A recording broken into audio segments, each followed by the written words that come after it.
Hello, എല്ലാവർക്കും പുതിയൊരു വീഡിയോയിലേക്ക് സ്വാഗതം കേട്ടോ. ഇന്നൊരു കൊച്ചു വീഡിയോ.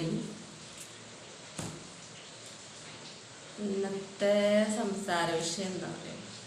ഇന്നത്തെ സംസാര വിഷയം അല്ല, എനിക്കൊരു കൊച്ചു വീഡിയോ ആയിട്ട് വരാണ്ടായ ഒരു കാരണം പറയണം. അപ്പോൾ എന്താ കാര്യം പറയും? ഈ കുപ്പിപ്പാട്ടൊക്കെ പറക്കാൻ നടക്കുന്ന ചേച്ചിമാരില്ലേ, പിന്നെ തമിഴ്നാട്ടുകാരാണ് അവർ.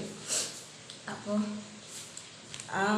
അങ്ങനെ ഒരു ചേച്ചിനെ കണ്ടിട്ട്, അപ്പോൾ ചേച്ചിയാണെങ്കിൽ ഒരുപാട് സ്വർണ്ണമൊക്കെ ഇട്ടിട്ടുണ്ട്. വലിയ മാലയും കൈ നിറച്ച് വളയും ഒക്കെ ഇട്ടിട്ടുണ്ട്. അപ്പം ഞാൻ പറഞ്ഞു, ചേച്ചി ഈ സ്വർണ്ണമൊക്കെ ഇട്ടിട്ട് ഈ ഓരോരോ പാടത്തു കൂടിയും കാട്ടിക്കൂടൊക്കെ ഇത് പോണത്, പിന്നെ ആൾ താമസമില്ലാത്ത സ്ഥലങ്ങളിലൂടെയൊക്കെ ഈ റോട്ടിൽ കൂടെ അത് കുപ്പിപ്പാട്ട് പറക്കാനായിട്ട് പോണത്. ഞാൻ പറഞ്ഞു, കേരളത്തിൽ കള്ളന്മാരൊക്കെ ഉള്ള സ്ഥലമാണ് കേട്ടോ, ഇങ്ങനെ സ്വർണ്ണം കൊണ്ട് നടക്കണ്ട പറഞ്ഞു. അപ്പോൾ അത് പറയാം, സ്വർണം ഇടാൻ ആഗ്രഹിച്ചിട്ടാണ് സ്വർണ്ണം എടുക്കണത്. അപ്പോൾ തമിഴ്നാട്ടിൽ എന്ന് പറഞ്ഞാൽ അങ്ങനെ സ്വർണ്ണം ഇടുന്ന ആൾക്കാരല്ല അധികം, പറയാം സ്വർണ്ണം ഇടുന്ന ആൾക്കാരല്ല. അപ്പോൾ കേരളത്തിൽ വന്നപ്പോഴാണ് സ്വർണ്ണം ഇടണം എന്നുള്ള ആഗ്രഹം വന്നത്. അവിടെ എന്ന് പറഞ്ഞാൽ കൂടുതൽ ഭൂമി ഉണ്ടാവും, അവിടെ കൃഷി ഉണ്ടാവും, പിന്നെ അങ്ങനെയുള്ള സമ്പത്തുകളുണ്ടാവും. ഭൂമി, കൃഷി, പിന്നെ വീടുകൾ പറയാം.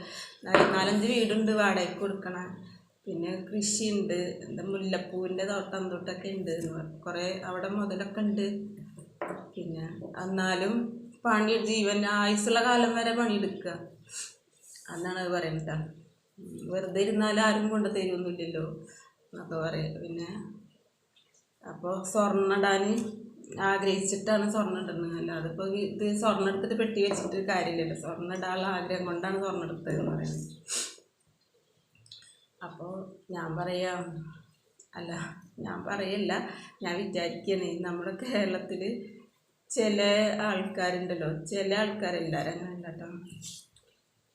വൈകുന്നേരത്തെ ഫുഡിന് എന്തെങ്കിലും വൈകുന്നേരത്തെ ഒരു മീൻ വാങ്ങാനും നാഴേരിട്ട് ചോറക്കാനും കഴിവുണ്ടെങ്കിൽ പിന്നെ അവിടെ നിന്ന് ഒരു പെണ്ണുങ്ങളും പണിക്കൂല. ഇവർ ഞാൻ പറഞ്ഞ ആൾ പെണ്ണാണ്, ഇത് ചെറുപ്പം പെണ്ണാണ്. അപ്പോൾ ഇതിൻ്റെ കാര്യം ഞാൻ വേറൊരു ചേച്ചിയെടുത്ത് ചോദിച്ചപ്പോൾ പറയാം, അതിൻ്റെ മക്കളൊക്കെ കെട്ടിച്ചിരിക്കണമെന്ന് പറഞ്ഞു. അപ്പോൾ അതിന് കാണുമ്പോൾ ചെറുപ്പമാണ്. അപ്പോൾ അതാണ് പറഞ്ഞത്. അപ്പോൾ നമ്മുടെ നാട്ടിൽ തന്നെ ചില ആൾക്കാർ എന്തെങ്കിലും വൈകുന്നേരത്തിന് ഒരു 100 ഉറുപ്പികയുടെ മീൻ വാങ്ങാനും ഒരു റേഷൻ്റെ അടി എടുത്ത് വെച്ച് തിന്നാനും കഴിവുണ്ടെങ്കിൽ ഒരു വീട്ടിൽ നിന്ന് ഒറ്റ പെണ്ണുങ്ങൾ പിടിക്കൂല. ആരെങ്കിലും ചിലപ്പോൾ എന്താ പറയുക, ഇരിക്കാൻ ഒരു വീട് പോലും ചുമലുള്ളത് ഉണ്ടാവില്ല, എന്നാലും പണിക്കൂല. ഇത് എൻ്റെ ഏട്ടൻ പോകുന്നുണ്ട്, അല്ലെങ്കിൽ എൻ്റെ മോൻ പോകുന്നുണ്ട്, ഞങ്ങളൊന്നും പോകണ്ടാവാറ്. അപ്പോൾ അങ്ങനത്തെ ആൾക്കാരെ നമ്മൾ കേരളീയയിൽ ചില ആൾക്കാരൊക്കെ അങ്ങനെയാണ്. അവർ പറയാം, തമിഴ്നാട്ടിൽ ആരും വെറുതെ ഇരിക്കില്ല, എല്ലാവരും പണിക്കോണ ആൾക്കാരെന്ന് പറയുന്നത്. മുസ്ലിങ്ങളെങ്ങാനും ഉണ്ടെങ്കിൽ അവിടെ ഉണ്ടെങ്കിലേ ഉള്ളൂ എനിക്ക് പോകാത്ത വരും.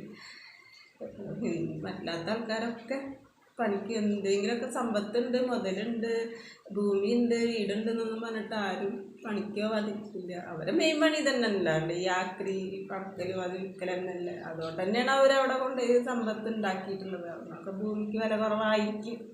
ഞാൻ വിശദമായിട്ടൊന്നും ചോദിച്ചില്ല. അപ്പോൾ ഇത് മാത്രം പറഞ്ഞതാണ്, ഇങ്ങനെയുള്ള സ്വർണ്ണമൊക്കെ ഇട്ട് നടക്കണ്ട, കേരളത്തിലത്തെ കള്ളന്മാരൊക്കെ ഉള്ളതാണ്. തമാശക്ക് അങ്ങനെ പറഞ്ഞിരുന്നു മാത്രം കേട്ടോ. അപ്പോൾ അത് പറയാം, കള്ളന്മാരോട് കൊണ്ടുപോകണമെങ്കിൽ കൊണ്ടോട്ടെ എന്ന് പറഞ്ഞു. അപ്പം ഞാൻ കള്ളന്മാർ കൊണ്ടുപോകണതല്ല, ആൾക്കാരനെ എന്തെങ്കിലും കാട്ടിയിട്ടിട്ട് പോകുമെന്ന് പറഞ്ഞു. അപ്പോൾ അത് കുറേ ചിരിച്ചിട്ട് പോയിട്ടാണ്. അപ്പോൾ സ്വർണ്ണം ഇടാനുള്ള ആഗ്രഹം കൊണ്ട് സ്വർണ്ണം എടുത്തതാണ്. അവിടെ ഒന്നും സ്വർണ്ണം എടുക്കുകയൊന്നുമില്ല ആരും. പെൺകുട്ടികളെ കെട്ടിക്കുമ്പോൾ എന്തെങ്കിലും കൊടുക്കുമെന്നല്ലാതെ സ്വർണ്ണം ഇട്ട് നടക്കുകയൊന്നുമില്ല. താലി പോലും മഞ്ഞച്ചരടുമ്പോഴാണ് കിട്ടുക, അല്ലാണ്ട് മാല എടുക്കൂല എന്നറിയാം. കഴിവുണ്ടായാലും എടുക്കൂല എന്നറിയാം, സ്വർണ്ണം എടുക്കൂല. അപ്പോൾ ആഗ്രഹം കൊണ്ട് സ്വർണ്ണെടുത്താണ് മാലയൊക്കെ വലിയ മാലയൊക്കെ കിടക്കണത്. ഒരു 3-4 പവനൊക്കെ ഉണ്ടാവും. അതേപോലെ 5-6 വളയും കിടക്കുന്നുണ്ട്. കാലുമ്മലുണ്ട്, കാലുമ്മ വെള്ളിയിലാണ് ഇട്ടിക്കണത്. അപ്പോൾ പറയാം അത്. അപ്പോൾ വേറെ ചേച്ചി എടുത്തതെന്ന് ചോദിച്ചപ്പോൾ എങ്ങനെ പറഞ്ഞാൽ അതിന് പെൺകുട്ടികളൊക്കെ കെട്ടിച്ച്